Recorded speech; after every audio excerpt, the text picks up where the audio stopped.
Welcome. We're glad you're joining us this evening. We are going to bring in Amy Green, WMFE News environmental reporter, and esteemed panelists in a moment for a conversation about the massive plan to save the Everglades. And then we'll open up the floor for questions. But first, let me give you a bit of background on tonight's conversation. My name's Matthew Petty. I am moderating and hosting this conversation. And let me tell you what you're going to hear about. In the final days of President Bill Clinton's administration, back in 2000, he signed into law a plan to restore the Everglades. 20 years and $17 billion later, the grandiose vision of reversing decades of environmental damage remains stuck in the swamp. Now, tonight you will get to hear from WMFE's Amy Green, who spent 10 years researching and writing a book about the restoration, and two of its most influential and unlikely proponents, George and Mary Barley. Her book, Moving Water, is due to be published March 2nd by Johns Hopkins University Press. And her research and reporting led to Drained, a WMFE podcast in partnership with the Florida Center for Investigative Reporting. Joining the conversation this evening is Trevor Aronson. He is the Executive Director of the Florida Center for Investigative Reporting. It's a non-profit news organization. We're also joined by Mary Barley, who is the founding director of the Everglades Foundation, a non-profit working to protect and restore America's Everglades. Now, there's a lot to cover, and that's why we're here today. We thank you for taking the time to be here, and we look forward to hearing what you have to say. Once we hear from the panelists, we will open the floor for a Q&A portion of the evening. Now, you can feel free to submit your questions or comments at any time using the Q&A button on the bottom of your Zoom screen, and we'll get as many of those questions answered as we can. So without further ado, I'd like to welcome Amy Green, Trevor Aronson, and Mary Barley. Panelists, welcome. Hey, thanks for having me. Amy, I want to start with you. Take us inside your book, Moving Water. The book tells the story of George and Mary Barley. George Barley was a wealthy Central Florida real estate developer and a very influential Everglades advocate. Now, his wife, Mary Barley, took up the cause after his death in 1995. We're going to hear from her in a moment, but first, Amy, what got you interested in this story? Right. So I first met Mary Barley back in 2008, and I was covering big news at the time in this long story of Everglades restoration. The governor at the time, Charlie Crist, had announced this monumental deal where the state would buy out U.S. Sugar Corp, and U.S. Sugar Corp is the nation's oldest and largest sugar producer, and the state would put the land toward Everglades restoration. And U.S. Sugar Corp is part of this large farming community south of Lake Okeechobee in the Everglades agricultural area. And so this was a huge story at the time. This was before I was a radio reporter at WMFE, and I started working on an article for Newsweek magazine about the Everglades Foundation, which is just a powerhouse of a nonprofit in Everglades restoration. And I called Mary Barley to get some background information on the Everglades Foundation. And of course, Mary's late husband, George Barley, established the Everglades Foundation. And so during the course of this interview, Mary Barley told me the story of the Everglades Foundation and how it came about. And this, of course, was in many ways her own biography. She had been so, closely and deeply involved in this. And I could immediately see that this was just a great story and that Mary Barley had led just an extraordinary life. And so a few weeks later, I drove down to Isla Mirada in the Florida Keys, which is where Mary Barley lives. And I did another article, personality profile on Mary for the Christian Science Monitor. And then a few years later, I called Mary Barley and asked whether she might be interested in me writing a book about her life. And she said yes. And you've had a sort of singular obsession with the Everglades. Amy, you and I have talked at length about this in the time that I've known you at WMFE. That's been a topic of conversation in the newsroom many times. What is it about the Glades that you find so fascinating? Right. So I talk about this a little bit in Moving Water and also in the podcast Drained. And I think I just have a very analytical mind. And for me, as I say in the podcast, the Everglades are kind of like this Rubik's Cube that I can't put down. It's like this puzzle. It's so complicated. You ask one question and it leads to another and another and another. But really what got me hooked was this article that I did many years ago with Mary Barley for the Christian Science Monitor. I can remember being in Everglades National Park with Mary Barley and a scientist for the Everglades Foundation, Tom Van Lent. And I can remember Tom telling me a story about the construction of a highway through the Everglades. And this was back in the day. The highway was the first to give Ford Model Ts access to Flamingo in the Southern Everglades. And after the construction of this highway, they noticed that the vegetation on one side of the highway was changing and was different than it was on the other side of the highway. And over time, they figured out that, in the Everglades, it's such a sensitive ecosystem that this highway had changed the course of water enough, to dramatically change the vegetation of the ecosystem. And I just at the time was like, wow, this is incredible. And right then and there, I was hooked, and I just wanted to learn everything I could about the Everglades.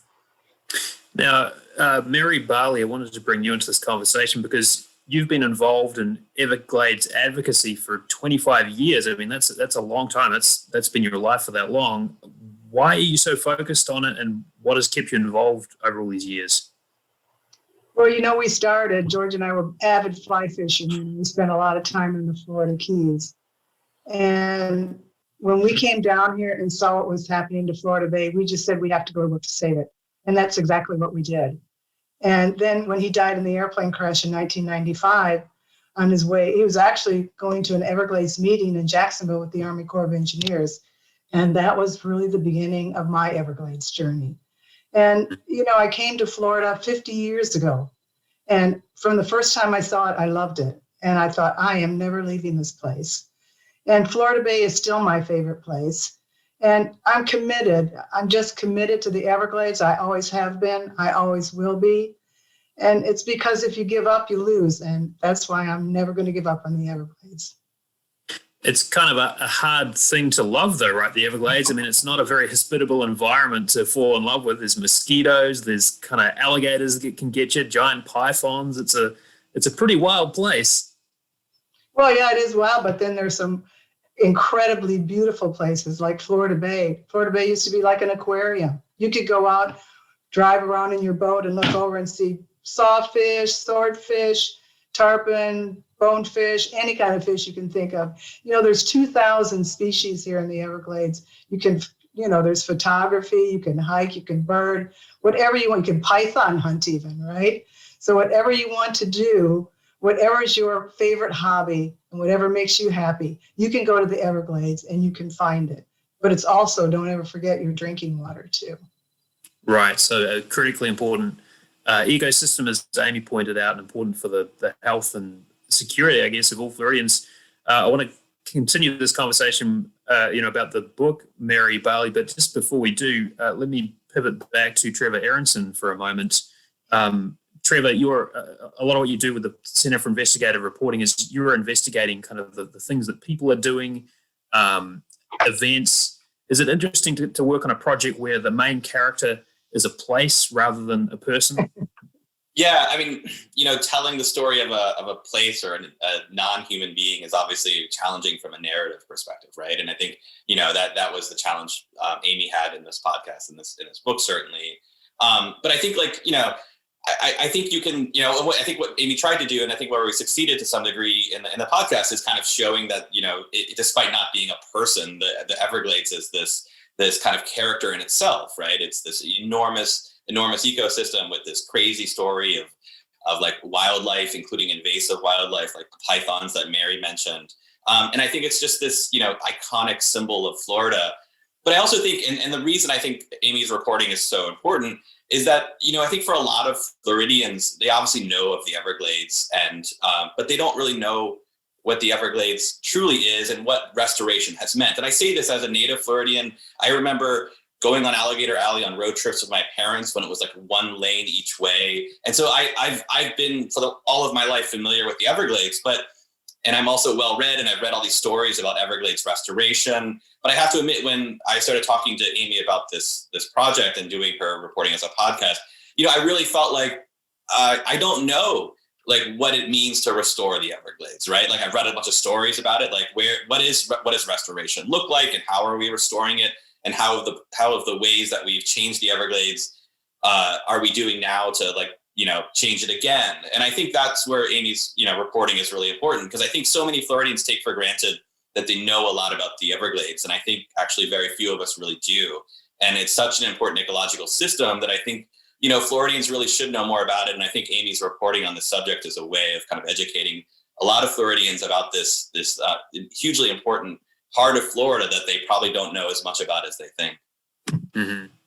Well, let me come back to you for a moment, Mary Barley. What is it like having somebody write a book about your life? Well, I think it was pretty terrifying. It was very overwhelming. And but you know what? There's so many other people who deserve to be thought of and are responsible for making this restoration happen. It's not just me. It's about all of us, Amy included, who make a big difference in as we move forward and how Everglades restoration will be when it's finished. Mm-hmm. Amy Green, let's just dig into the writing process a little bit, because writing any kind of book is a pretty monumental undertaking. And you spent 10 years working on it, researching it. What did you learn about it in the course of writing Moving Water? Right. Well, Moving Water is the first book to tell the story of George and Mary Barley.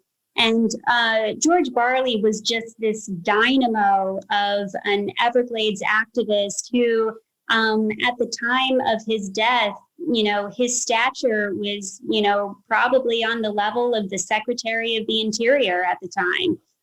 He just was a torpedo on the issue, and he was really the first activist who was able to bring real resources to the table.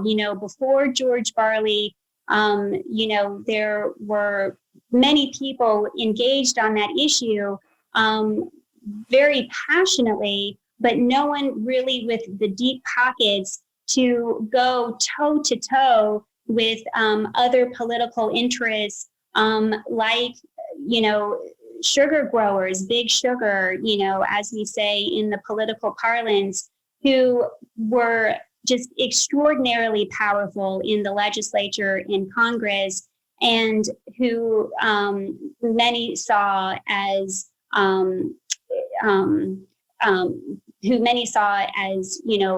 very reluctant in toward progress in Everglades restoration. George Barley, as you said, Matt, was a wealthy real estate investor in Central Florida, very politically connected, and he was really the first who was able to bring those resources, bring those connections to the table on behalf of the Everglades. And unfortunately, he died very tragically in a plane crash in 1995. And after his death, Mary Barley, within weeks, really, took up his cause, and in 96 engaged in a ballot initiative that was aimed at taxing sugar growers to raise money for Everglades restoration. And at the time, this was a political campaign that was the most expensive in Florida history. And in some ways it succeeded, in some ways it was not successful. And today, Mary Barley remains very influential and very involved through the Everglades Foundation and the Everglades Trust, which you may remember the Everglades Trust gave Governor Ron DeSantis a very critical endorsement as he ran his campaign for governor on an environmental platform. Excuse me. Were you going to ask a question? I didn't mean to move on. I just was going to add, Moving Water also is the first book to really document the influence of Paul Tudor Jones in Everglades restoration. And Paul Tudor Jones is a very, very wealthy real estate investor, or excuse me, he's a Wall Street tycoon, really. And he was George Barley's best friend. And he almost single-handedly funded a lot of this very important political work back in the 1990s, the 96 ballot initiative that Mary Barley led, and almost single-handedly funded Audubon's first Everglades position in South Florida. Paul Tudor Jones did this while really shying away from media attention. And so that is another aspect of Everglades history that many people may not be aware of. Right, and I'm sure as a writer and reporter, somebody who has that much influence but is a little bit media shy, I mean, that's going to be an interesting subject to write about. Speaking of investigations, Trevor Aronson, let me bring you back into this conversation. I mean, this is not the first project that you have worked with Amy Green on. You've worked on stories about the influence of the sugar industry in Florida before. I'm wondering, just as you watched Amy work on this particular project through the years, reporting on the Everglades, what have been some of the most surprising things that have come to light for you about this place in South Florida? Yeah, I think the first project we worked with Amy on was maybe 2012 or 13. And it was about money, Big Sugar's political influence through contributions, right? And again, I think this is another aspect of Florida that Floridians don't fully appreciate, which is the size and vast wealth of Big Sugar in the United States, and its willingness to put that wealth behind its political purposes and business causes. And so I think I think what's interesting about the Everglades, and I think a lot interesting about Amy's reporting, is that it isn't just this story of this sensitive ecological environment that we have in many ways mishandled, right? It's a story about big business and the competing, the competition between kind of, development and industry versus, preservation and how we strike that balance. And so I think, what attracted us to do, this podcast, most recently was I really felt like it built on all of Amy's reporting over the last decade or so, which is just, in the media environment we're in today, where, there's so much pressure on reporters to do more and more stories every day, that's not kind of a wealth of knowledge that you're often able to kind of tap into. And so I think for that reason, that's why it was incredibly important for us to work with Amy on this project. I mean, to me, some of the most surprising things really came from drains. As I mentioned, I'd read stories about Everglades restoration for as long as I can remember. And I don't think I fully appreciated some of the kind of harebrained schemes that they'd come up with to restore the Everglades, like the aquifer pump and like pumping water down. It's just like, I was not aware of that. And so to me, like that was kind of among the incredible things that we were throwing these millions and millions of dollars at Everglades, restoration. And in many ways, the people restoring the Everglades were kind of really like, what's the cliche? Like they were building the airplane while they were in flight. And that's very much, where we are today, which to me is striking. I kind of came from this initially with the naive impression that the plan to restore the Everglades with all these millions and millions of dollars was much firmer than it really is. Mm-hmm. Mary Barley, I wonder if, having a reporter work on a book about your life, does that give you a kind of a new perspective on the work that you've been doing over the last quarter century? Well, I guess it does, actually. It's a little embarrassing, actually. So I don't like to talk about myself in that kind of way. But, I'm just in awe of like the positive comments she's received from the public and her contemporaries on Moving Waters. It's amazing. Restoration is bold, and it's an audacious undertaking with many moving parts and numerous governments and agencies, and there's good and evil, like we've just been talking about. And it's what's amazing to me is that Amy condensed all those years of advocacy into just like a little frank look back. And the look back for me has been, it's a lot of things that I just put out of my mind. I didn't want to think about anymore. And now it reminds me of how difficult the fight is and how difficult it's going to be going forward. Thinking about that, though, Mary Barley, I mean, you're still clearly very passionate about the Everglades, and obviously that spirit has not waned over the years. But sort of thinking about the work that's gone into it and the challenges that you faced along the way, do you think, knowing what you know now, you would have blithely set out on this path 25 years ago? I have no idea. I like to think that I would have, but I don't know. It has been very difficult at times, but then it's been so rewarding that why would you ever want to give up? Every little project is a success. Yeah, and I guess there's so many things about environmental restoration where the hazards and the barriers seem so high. So I guess any kind of advance must seem like a pretty big deal. Yes, and if you really look around and study it, you'll find out that every ecosystem is exactly like ours. It has the exact same problems that the Everglades does. And if we can be successful, that's what's going to be the greatest gift we could give to the planet, is if we are successful, then many, many other ecosystems will know what to do and how to do it. Amy, when you came back from the reporting that you'd done on your book, you essentially had a list of questions. You had kind of like a notebook full of ideas. And, you know, in the newsroom, we like to bounce ideas off each other. And I remember distinctly having one conversation with you where you essentially just presented me with a list of things about the Everglades. And you're like, I want to do more reporting on this. Let's do a project. Just kind of walk us through what that process was like. Right. So, my deadline for my manuscript was December 31st, 2019. And so 2019, I was writing pretty furiously. And by the end of that year, I was writing like I have never written in my life. And there was a moment when I was on deadline with the book and I was, researching all this Everglades restoration stuff, and it's very complicated. And I was making a million phone calls, and I stopped, and I thought, this is really messed up.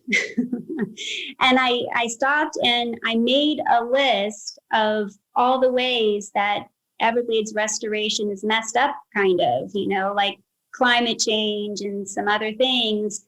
And just a few weeks after that, I listened to a podcast from a very fascinating podcast from the Kentucky Center for Investigative Reporting and Louisville Public Radio called The Dig. And that's how I got the idea for Drained. And so we ended up doing a 4-episode miniseries podcast timed to drop in December 2020, which is the 20-year anniversary of Everglades restoration being signed into law. And each episode looked at a component of Everglades restoration. We did one on water storage, one on flow, climate change, and water quality. And so that was how that came about. It was interesting to me. I mean, obviously, and we discussed this a little bit before about how the Everglades is kind of like a personality in and of itself, right? It's like this living organism. It's kind of hard to wrap your arms around. I mean, it's literally enormous, and it's this massively complicated system that you can't really grasp unless you spend a very long time researching it. But it was interesting to me also kind of reflecting on some of the sounds we heard in the podcast, Amy, and especially some of the political voices from 20 years plus ago, like especially that speech that President Bill Clinton made in the waning days of his administration. Of course, all eyes were on Florida at that point. This is 2000, and that was because we'd gone through the kind of election debacle of that year. But here was Bill Clinton making this speech, this kind of grandiose speech about how this project was going to save the Glades, and it would be. He sort of referenced other natural wonders across the United States. And it's interesting to reflect how far we've come in those 20 years and just how intractable in some ways the problem is. I mean, all the money that's been poured into it, and there's still much more work to do. Do you kind of have a sense, Amy, having spent this time reporting on it, that you feel like where this project is headed and what the next chapter might be? It's very complicated, and I would not pretend to be an environmental or a water engineer or anything like that. But you're right, Matt. You know, when this was signed into law in December 2000, no one had ever seen anything like this. You know, at the time, this was billed as the largest environmental restoration effort anywhere in the world ever. And today, it is still one of the most ambitious attempts at ecological restoration in the world. And so in many ways, no one has ever seen anything like this. You know, the effort is composed of 68 projects, and each project on its own is just monumental. You know, one of the most important projects is a reservoir south of Lake Okeechobee, and that plan has been altered a little bit through the years, but when construction first started on that reservoir, it was going to be the largest reservoir of its kind in the world. You know, they're building filter marshes, which are, you know, human engineered wetlands, and they clean the water as the water flows through these wetlands. The vegetative tissues absorb the pollutants, and over time, the water flows cleaner. And these are wetlands that are the largest of their kind in the world. So this is, you know, you know, something that really stretches the imagination in many ways. Mm-hmm.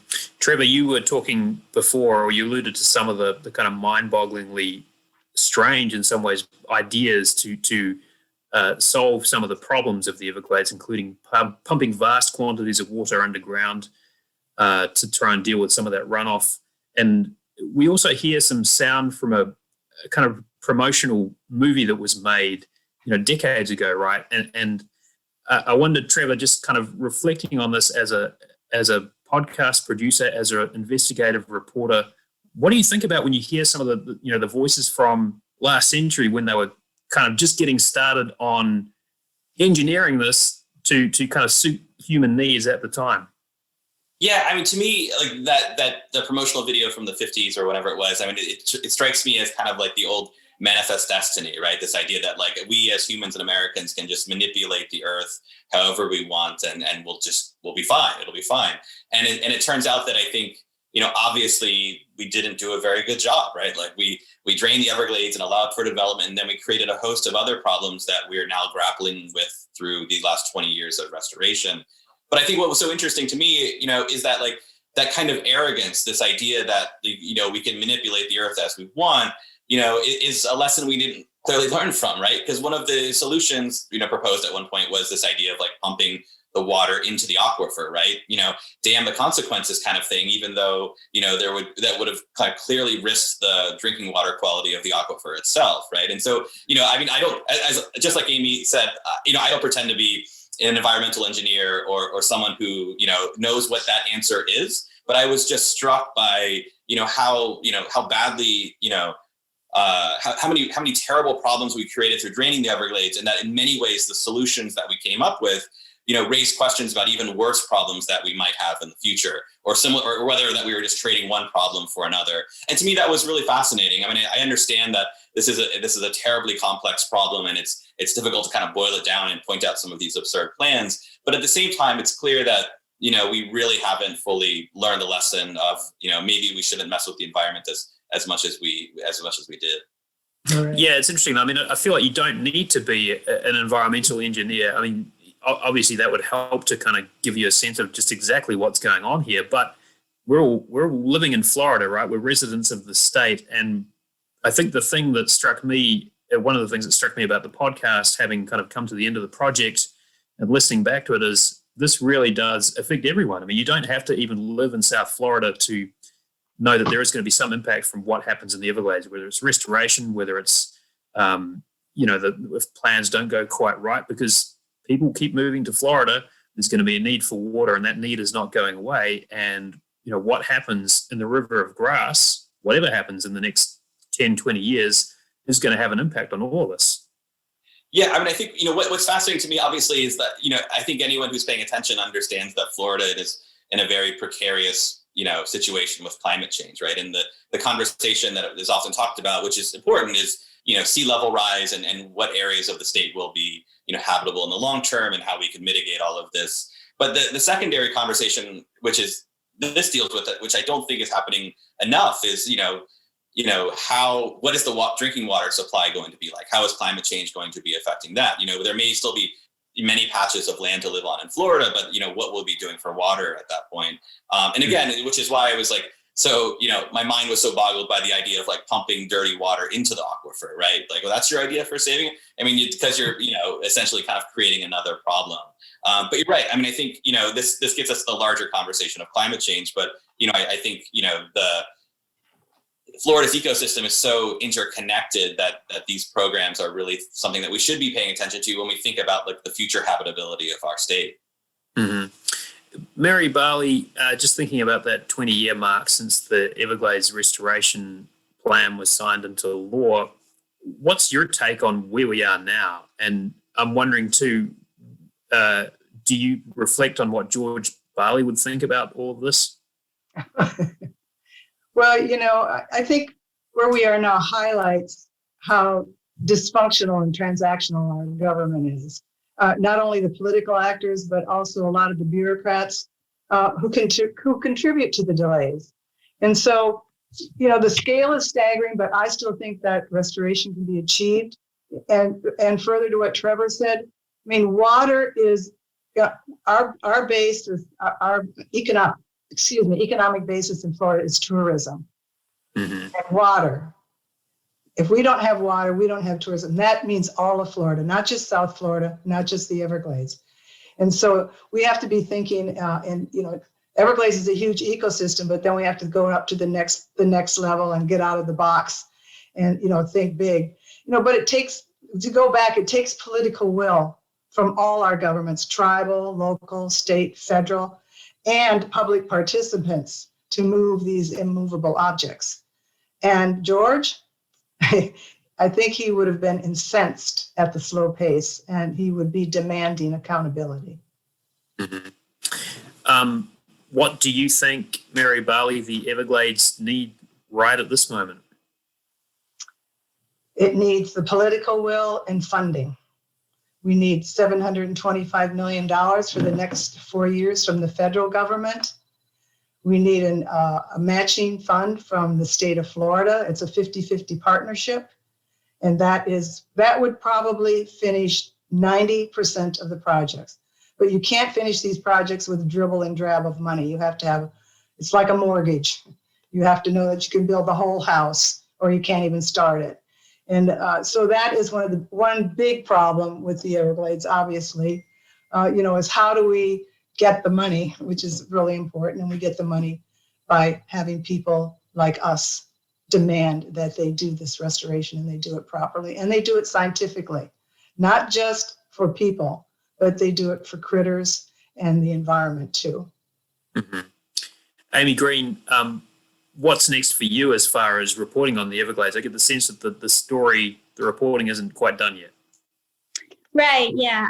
I'm totally obsessed with it. And I can't help myself. I think I may have shared with you in the past, Matt, that over the holidays, I took my 7-year-old daughter down to the Everglades. She has been home with me during the pandemic and has been hearing me work on the podcast and on the book. And she said that she wanted to see the Everglades for herself. And so I said, okay. And my mother and I took her down to the Everglades, and I just, went to the library and was looking for some books for her and just got the idea for writing a children's book for children about the Everglades. So I just kind of can't stop. So we are going to open up the floor for your questions and comments. Now you can submit through the Q&A button at the bottom of your Zoom screen. We are going to answer as many of those questions as we can. First question comes from Joshua Hurton. I'm pronouncing your name right there, Joshua. And the question is, what role do we see the Everglades playing with climate change? Which of our panelists would like to grab that one. Well, it's a big carbon sink. And so if we do it right, and what we're doing now is wrong, because now we're, the carbon is being released astronomically, because peat is a big carbon sink. And so if we don't take care of it, and the only way you can stop that is by having it have the water flowing back where it does not dry out. And of course, when it dries out, we have fires, which is another carbon problem. So it is if you really think about it, millions of acres, where are you going to find millions of acres for a carbon sink? And that's not including Florida Bay and the ocean, the Gulf and ocean side of it, because seagrasses are big carbon sinks too, and so are mangroves. Mm-hmm. Amy, you've done quite a bit of reporting on sort of land purchases and how some of that's factored into this as well. Is that the way to go? Is it just a matter of state government buying up land? Yeah, in some ways, I would add to the climate change question. We get into this in the podcast a little bit. One thing that we're seeing in the Everglades is a literal collapse of the Everglades as saltwater intrusion. And, as saltwater is flowing deeper into those freshwater marshes, it's causing those freshwater marshes to collapse. And what's left behind is patches of open water. And so what you're seeing in the Everglades is land loss. And this is important because, as Mary said, the Everglades is an extremely important carbon sink. It also serves as a natural buffer against hurricanes, protecting inland structures from the destructive forces of hurricanes as they come ashore. And then obviously the problem of, land loss. And so one thing that's happening now, or one thing we're learning with Everglades restoration, is that when Everglades restoration was approved back in 2000, if you can think back to 2000, climate change seemed a little less urgent then than it does now, especially in South Florida. And so Everglades restoration was based on historical environmental patterns in the Everglades. Well, we now are learning that as we go about Everglades restoration, we need to plan for future changes in South Florida. And so there is an effort to change Everglades restoration in some ways, or update it to account for these changes that we're seeing with climate change. Mm-hmm. Trevor, I wanted to just check in with you because, as a reporter and editor, you're sort of thinking, one tends to think about, how do we tell a story that makes sense to people? A story as big and complex as climate change can be a little bit hard to give people a sense of perspective on, right? How do you approach this, and how do you feel like the Everglades factors into telling the story of climate change? Yeah, so climate change is such an enormously complicated topic that sometimes the best thing to do when you're trying to tell that story is to kind of slice off the pieces that are manageable to tell. And then, separately there's always the kind of story to be told about how, politicians and policy are confronting with climate change.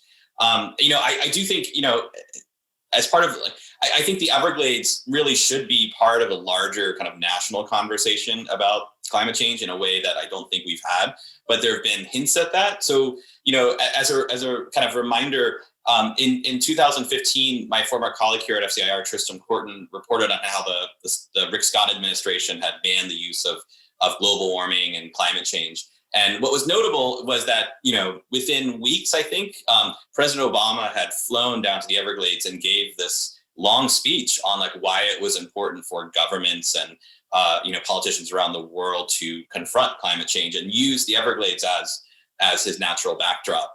And I think, since then, I don't recall kind of the Everglades being such a focal point of a national conversation about climate change. But I think, Amy's podcast is kind of a part of kind of helping to establish that, I think, since then, which I think as we talk about climate change more in Florida, we shouldn't just restrict it to, hey, Miami Beach is flooding, right? That's the story we always hear. In fact, climate change is affecting all parts of the state in ways that many people don't appreciate. And the Everglades in particular is being affected. And so, even though climate change as this topic is this hugely complicated thing to talk about. I think as reporters and journalists, we can take these smaller stories and use that as a way of talking about the larger issue. And I think that's really the only kind of way to tackle it in a kind of sensible way. Yeah, I don't know if this is a climate change story or not, but I'm always kind of amused a little bit by the notion that there is a hockey team in South Florida called the Everglades. I mean, it's a great name for a team, but also too, just the notion of people playing hockey in Florida seems a little bit counterintuitive to me. No offense to Tampa Bay listeners, of course. Question coming in as well here. How has the Army Corps of Engineers contributed to the decline of the Everglades, and is their current involvement good or bad? Amy Green, you've done quite a bit of reporting on the Army Corps of Engineers and their work in Florida in terms of water management. What's your take on this?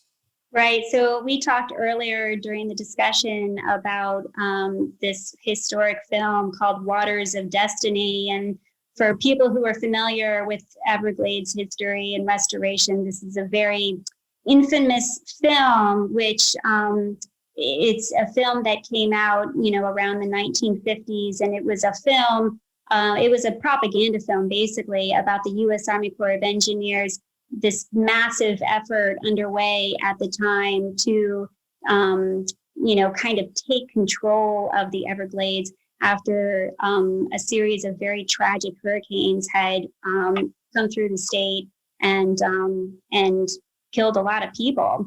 And so the U.S. Army Corps of Engineers were brought in to kind of take control of the Everglades, replumb the Everglades. And we now are experiencing the many consequences of this. Toxic algae is one of those consequences. So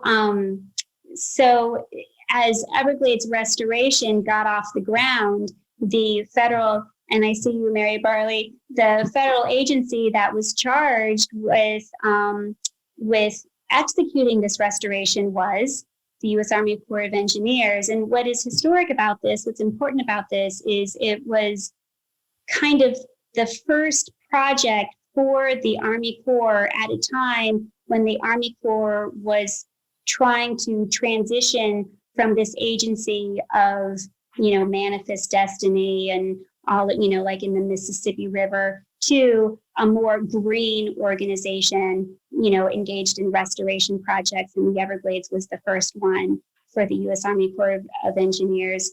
There's. I'm going to defend the Corps, because most people do not know and realize they can never come into your state or your local place without your local politicians bringing them in.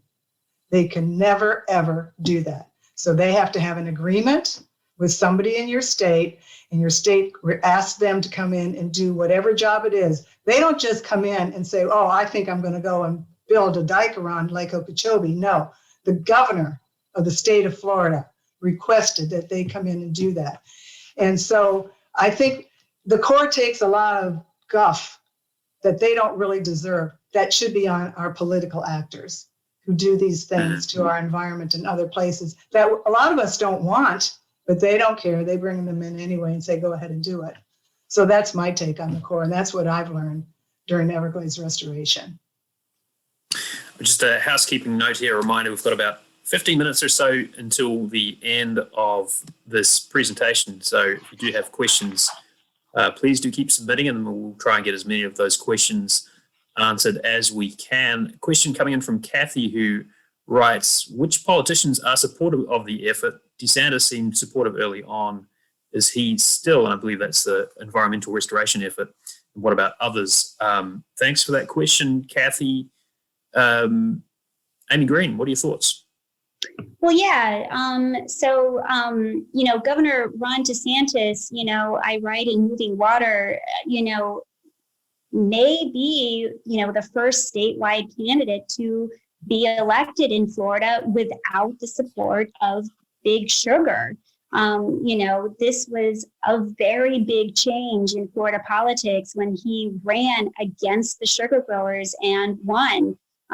He ran, the environment was a very important part of his platform. He comes into the issue, in my view, from a fiscal point of view, recognizing that toxic algae is a huge economic issue for communities that are dependent on tourism.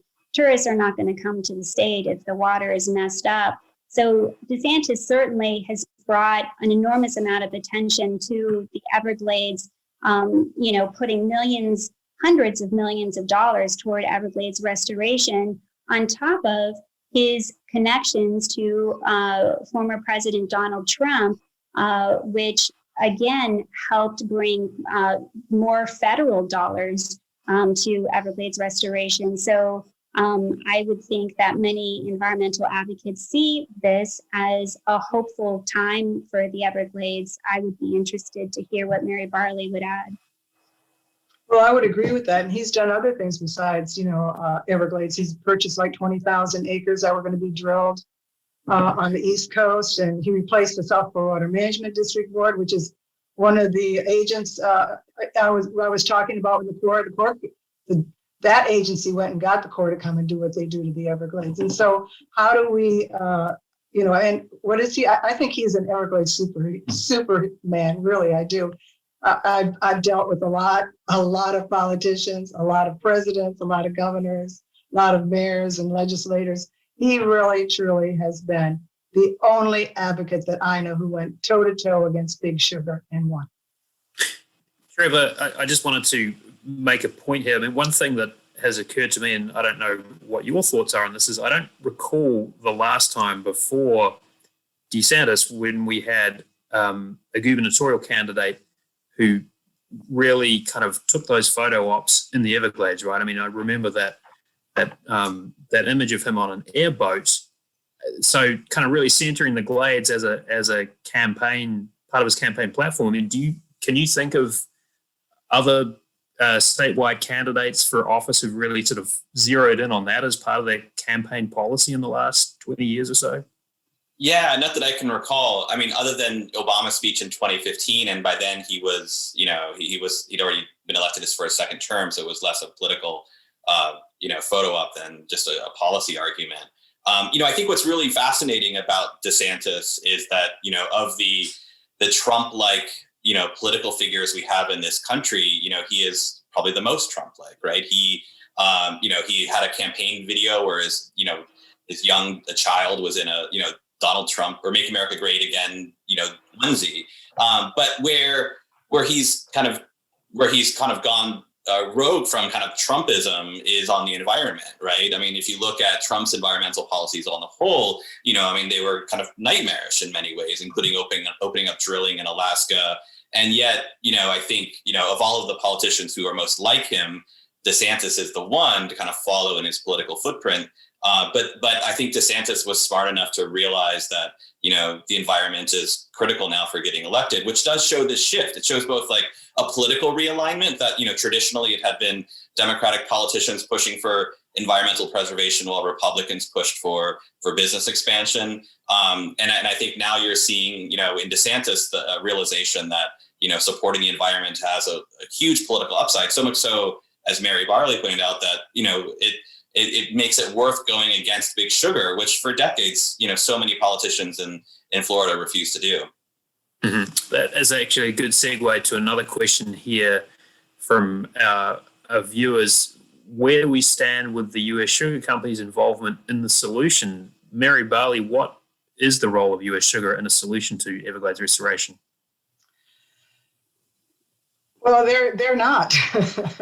The whole thing about Big Sugar is, they're the evil in the Everglades. That's just the bottom line. Their whole purpose is to stop Everglades restoration and delay it in any way that they can. And that's what they have done for 20 years. And they're finding it more and more difficult as more and more people understand, through Amy's Drain and her book and others, and Trevor, it's a long campaign to get the public to understand an issue as complicated as this. But now they get it. They got it when they saw all the algae blooms and they were toxic. They got it when we're having all these hurricanes and they're Cat 5s. They get it now. They want clean water and they want their environment clean. And we're not only are we tourism based, we're water based, not just drinking water, but fishing, diving, boating, beaches. That is what Florida is, and it's our economy, and that's the real key. It is the economy of Florida. Yeah. Time for a couple more questions here. I just did want to bring in Amy on that point, though. I mean, Amy, you have talked to farmers in the Glades quite frequently in the course of your reporting, and there is, I think, some reporting to suggest that some farmers are taking steps to at least talk about the idea of sustainability in their farming practices. That's right. Farmers have been required to take some steps to protect the Everglades, and these steps are called best management practices. And best management practices include things like limiting the amount of fertilizer that's used on the crops, changing the way water is used to irrigate the crops. Changes in the way water is used to prevent like soil runoff to go into the water and protect water quality that way. And sugar growers also, as part of a state Everglades restoration plan that was approved back in the 90s, have been paying a tax to help with Everglades cleanup. And sugar growers have gone beyond the requirements, and Everglades water quality in most of the Everglades is at the standard or near the standard. A lot of environmental advocates would say that, it's great what the farmers are doing, but it's not enough. Mm-hmm. Yeah, but Amy, that's not quite right either. I mean, this is a subsidized crop to grow in a river. It costs the taxpayers hundreds of millions of dollars to keep them dry, to give them water. There's not a best management practice that they could do. And most of them, they don't really do, because if you go out and find out, and if you ever look at, we've reduced it by, it's like voodoo science. That's what they use to get, and the district helps them to put out this stuff. So it's not quite right to let people, I know you're trying to be all fair, and I'm not going to be fair because I dig into this stuff and get it. These guys, they don't want to do anything that touches their bottom line, not even one penny. And I'll tell you what they do. They're sorry that they ever went against us on the penny a pound, because they have spent a lot more money than they ever would have under penny a pound. So that makes me very happy. I want to bring in a question here, and this will probably be our last question before we wrap up, but there will be some details for how to contact Amy Green and the other panelists if you want to keep the conversation going. But Erin writes, I have a student in 8th grade who wants to go into environmental science. What could she do during her high school years to not only set her on the path to join the field, but is there something she could do as a project to break into the field before she even graduates? That's a pretty comprehensive question. Mary, would you like to try answer that? I have no idea. I mean, I'm sure there are science groups within their schools that they can join, and I know, and do projects that take them to nationals and even go globally with if they win. So there's many things like that I know, and I know that we also have Everglades literacy. And if your school isn't in the Everglades literacy program, get in touch with us, because it's a fantastic, and it is a STEM program. And I'm sure she would probably love it if her school would adopt it. One more bonus question, because I think this kind of wraps it up quite nicely. Jeannie writes, what can little people do to help? Yeah, I think, just, paying attention to the issues, reading the news, listening to the news on WMFE 90.7, just paying attention to what's happening, and staying engaged with your political leaders. Make sure your political leaders know how you feel and what's important to you. And there's so many great organizations involved in these issues, like the Everglades Foundation, the Everglades Trust, Audubon is another one, doing just great work on these issues that could certainly use your support and your help. Well, that's going to do it for today's program. I'm Matthew Petty, and on behalf of tonight's panelists, WMFE and FCIR, I want to thank you all for your time. Thank you also, of course, to our panelists, WMFE environmental reporter Amy Green, Trevor Aronson, Executive Director for the Florida Center for Investigative Reporting, and Mary Barley, Founding Director of the Everglades Foundation. Thank you all so much for your time this evening. Now, you can connect with Amy Green at agreen@wmfe.org or on Facebook and Twitter. You can also order her book at Johns Hopkins University Press, Amazon, or Barnes & Noble. And you can find Drained, a podcast about the massive plan to save the Everglades, on Apple Podcasts, Google Podcasts, or Spotify. You can also find it over at wmfe.org and fcir.org. Tune to 90.7 WMFE or 89.5 WMFV next Thursday, March 4th at noon to hear this conversation on intersection. Thanks so much for joining us, giving us your feedback, and for being part of our listener-supported community-based station. If you'd like to make a donation to support our work and to strengthen independent journalism in your community, visit wmfe.org. Thanks so much again, and have a great evening. Bye, everybody. Thanks so much, everyone.